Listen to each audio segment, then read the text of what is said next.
And I looked, and behold, a pale horse. And his name that sat upon him was Death, and hell followed with him. And power was given unto them over the fourth part of the earth, to kill with sword, and with hunger, and with death, and with the beasts of the earth. And when he had opened the fourth seal, I heard the voice of the fourth beast say, Come and see. And I looked, and behold, a pale horse. And his name that sat on him was Death.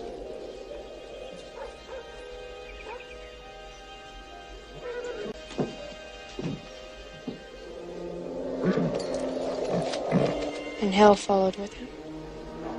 Book of Revelation, chapter 6, verse 8.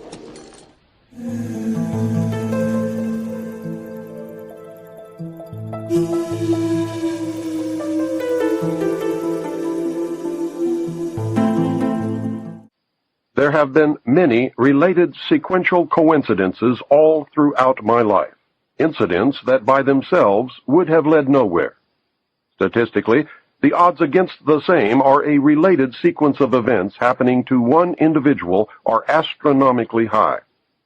It is this series of incidents that have convinced me that God has had a hand in my life. I do not believe in fate. I do not believe in accidents. I cannot and will not accept the theory that long sequences of unrelated accidents determine world events. It is inconceivable that those with power and wealth would not band together with a common bond, a common interest, and a long-range plan to decide and direct the future of the world. For those with the resources to do otherwise would be totally irresponsible. I know that I would be the first to organize a conspiracy to control the outcome of the future if I were such a person and a conspiracy did not yet exist. I would do it in an attempt to ensure the survival of the principles in which I believe, the survival of my family, my survival, and the survival of the human race, if for no other reason. I believe, therefore, that a grand game of chess is being played on a level that we can barely imagine, and we are the pawns. Pawns are valuable only under certain circumstances, and are frequently sacrificed to gain an advantage. Anyone who has studied military strategy is familiar with the concept of sacrifice. Those who have seriously studied history have probably discovered the real reason we go to war on a regularly scheduled basis.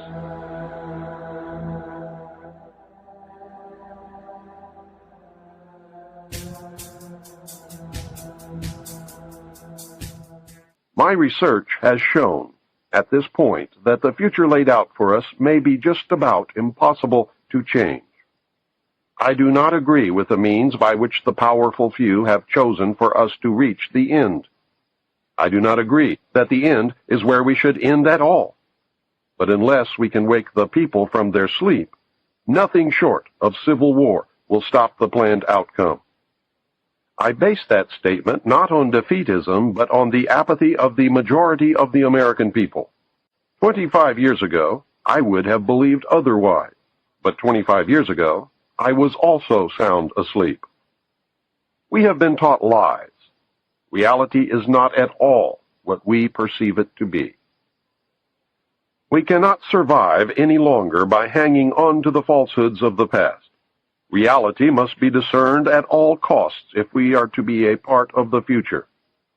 Truth must prevail in all instances, no matter who it hurts or helps, if we are to continue to live upon this earth. At this point, what we want may no longer matter.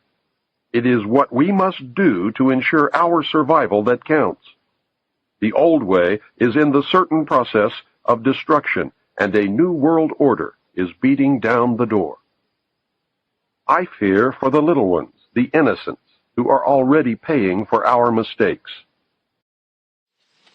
Seems a stranger sort of came through and pulled them together. Ain't that the way you see him, Miguel? Yeah, that's what he done. He kind of pulled them together. This one stranger did that? I expect you boys didn't explain to him just who we are. I expect that once you explain things to him, he'll decide to move on. Yeah, there ain't much for a preacher to do around here anyway, right? A preacher? You let a preacher into Carbon Canyon? We didn't invite him. He took up with Hall. What's wrong with preacher anyway? When I left for Sacramento, those tin pans had all but given up. The spirit was nearly broken. And a man without spirit is whipped. But a preacher, he could give them faith. 1 ounce of faith, they'll be dug in deeper than ticks on a hound. You boys, you go throw a rope around that man. You bring him to me.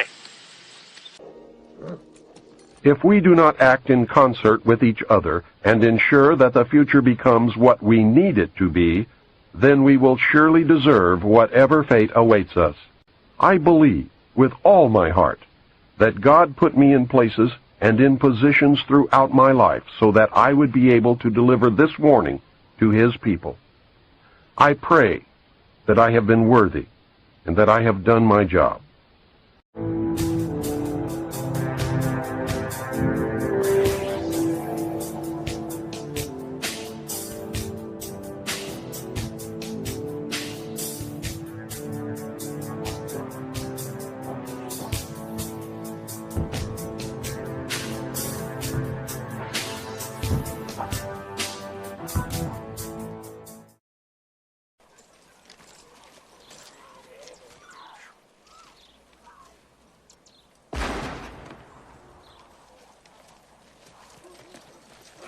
Yeah, let's eat, boys. Well, it's good, huh? I guess they knew we was coming.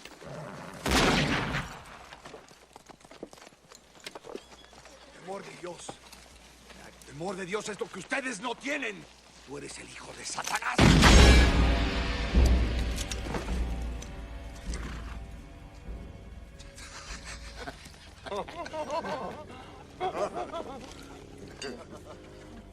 Hey, Johnny. What that Mexican mean a sick horse is gonna get us, huh? He's quoting the Bible. Revelations. Behold, a pale horse.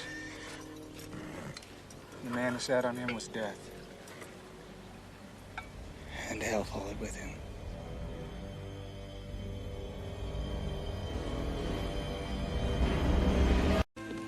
That's Virgil with the women. He's mine. All aboard!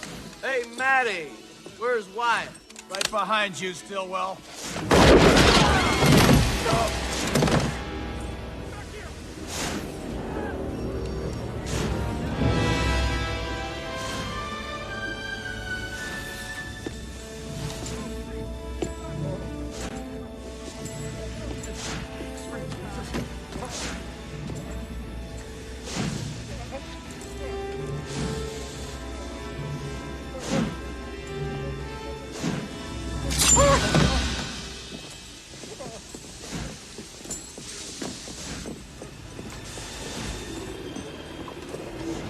All right, Clanton.